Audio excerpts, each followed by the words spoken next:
بسم اللہ الرحمن الرحیم۔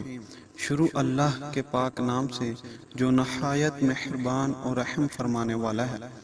نالج ہسٹری کے معزز دوستو، السلام علیکم ورحمۃ اللہ وبرکاتہ۔ محترم ناظرین، آج کی اس ویڈیو میں ہم آپ کو ایک ایسی کہانی بتائیں گے جو ایک عورت نما آدمی کی ہے جو اپنی لذت کے لیے عورتوں کی مساج کیا کرتا تھا، لیکن پھر اللہ پاک نے اسے توبہ کی توفیق عطا فرمائی۔ اس لیے آج بھی جو انسان سچے دل سے توبہ کرتا ہے اس کی توبہ کو توبہ نصوح کہتے ہیں۔ تو تمام دوستوں سے گزارش ہے کہ اس ویڈیو کو اینڈ تک ضرور دیکھیں۔ نصوح ایک عورت نما آدمی تھا، باریک آواز، بغیر داڑھی اور نازک اندام مرد۔ وہ اپنی ظاہری شکل و صورت سے فائدہ اٹھاتے ہوئے زنانہ حمام میں عورتوں کا مساج کرتا اور میل اتارتا تھا۔ کوئی بھی اس کی حقیقت نہیں جانتا تھا، سبھی اسے عورت سمجھتے تھے۔ یہ طریقہ اس کے لیے ذریعہ معاش بھی تھا اور عورتوں کے جسم سے لذت بھی لیتا تھا۔ کئی بار ضمیر کے ملامت کرنے پر اس نے اس کام سے توبہ بھی کر لی، لیکن ہمیشہ توبہ توڑتا رہا۔ ایک دن بادشاہ کی بیٹی حمام گئی۔ حمام اور مساج کرنے کے بعد پتہ چلا کہ اس کا گراں بہا گوہر یعنی کہ موتی یا ہیرا کھو گیا ہے۔ بادشاہ کی بیٹی نے حکم دیا کہ سب کی تلاشی لی جائے۔ سب کی تلاشی لی گئی، ہیرا نہیں ملا۔ نصوح رسوائی کے ڈر سے ایک جگہ چھپ گیا۔ جب اس نے دیکھا کہ شہزادی کی کنیزیں اسے ڈھونڈ رہی ہیں تو سچے دل سے خدا کو پکارا اور خدا کی بارگاہ میں دل سے توبہ کی اور وعدہ کیا کہ آئندہ کبھی بھی یہ کام نہیں کروں گا، میری لاج رکھ لے مولا۔ دعا مانگ ہی رہا تھا کہ اچانک باہر سے آواز سنائی دی کہ نصوح کو چھوڑ دو، ہیرا مل گیا ہے۔ نصوح نم آنکھوں سے شہزادی سے رخصت لے کر گھر آ گیا۔ نصوح نے قدرت کا کرشمہ دیکھ لیا تھا اور ہمیشہ ہمیشہ کے لیے اس کام سے توبہ کر لی۔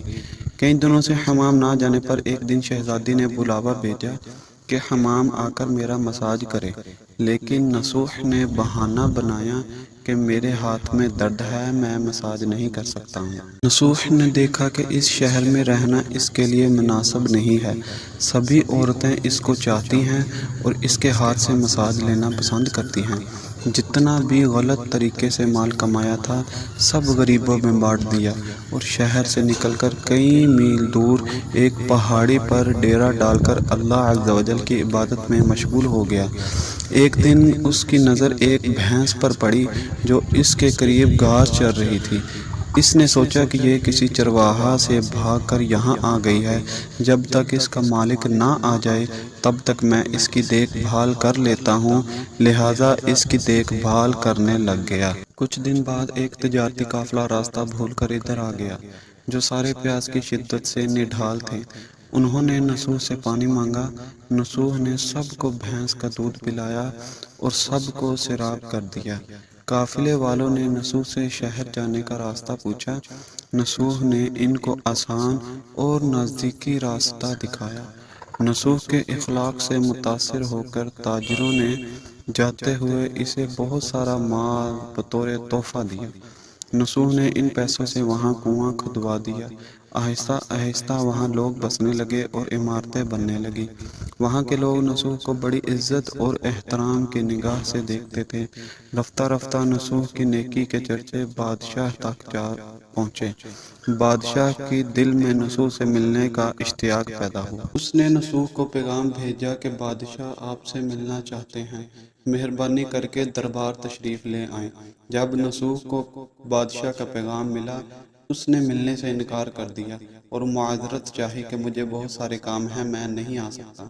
بادشاہ کو بہت تعجب ہوا، مگر اس بے نیازی کو دیکھ کر ملنے کی طلب اور بڑھ گئی۔ بادشاہ نے کہا کہ اگر نصوح نہیں آ سکتے تو ہم خود اس کے پاس جائیں گے۔ جب بادشاہ نصوح کے علاقے میں داخل ہوا، خدا کی طرف سے ملک الموت کو حکم ہوا کہ بادشاہ کی روح قبض کر لے۔ چونکہ بادشاہ بطور عقیدت مند نصوح کو ملنے آ رہا تھا اور رعایا بھی نصوح کی خوبیوں کی گریا تھی، اس لیے نسوح کو بادشاہ کے تخت پر بٹھا دیا گیا۔ نسوح نے اپنے ملک میں عدل اور انصاف کا نظام قائم کیا۔ وہیں شہزادی جسے عورت کا بھیس بدل کر ہاتھ لگاتے ہوئے بھی ڈرتا تھا، اس شہزادی نے نسوح سے شادی کر لی۔ ایک دن نسوح دربار میں بیٹھا لوگوں کی داد رسی کر رہا تھا کہ ایک شخص وارد ہوا اور کہنے لگا کہ کچھ سال پہلے میری بھینس گم ہو گئی تھی، بہت ڈھونڈا مگر نہیں ملی، برائے مہربانی میری مدد فرمائیے۔ نسوح نے کہا کہ تمہاری بھینس میرے پاس ہے، آج جو کچھ بھی میرے پاس ہے وہ تمہاری بھینس کی وجہ سے ہے۔ نسوح نے حکم دیا کہ اس کے سارے مال اور دولت کا آدھا حصہ بھینس کے مالک کو دے دیا جائے۔ وہ شخص خدا کے حکم سے کہنے لگا، اے نسوح، جان لو، نہ میں انسان ہوں اور نہ ہی وہ جانور بھینس ہے، بلکہ ہم دو فرشتے ہیں، تمہارے امتحان کے لیے آئے تھے۔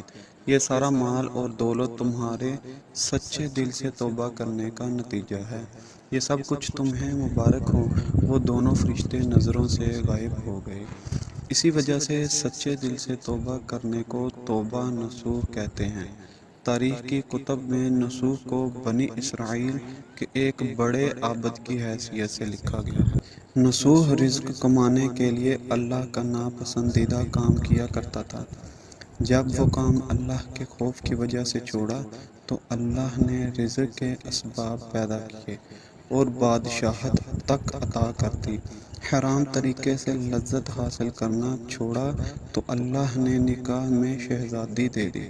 اللہ تعالیٰ سب کو توبہ کرنے اور تا دم مرگ اس توبہ پر قائم رہنے کی توفیق عطا فرمائے۔ اللہ رب العزت سے دعا ہے، اللہ رب العزت ہم سب کو رزق حلال کمانے کی اور سچے دل سے توبہ کرنے کی توفیق عطا فرمائے، آمین۔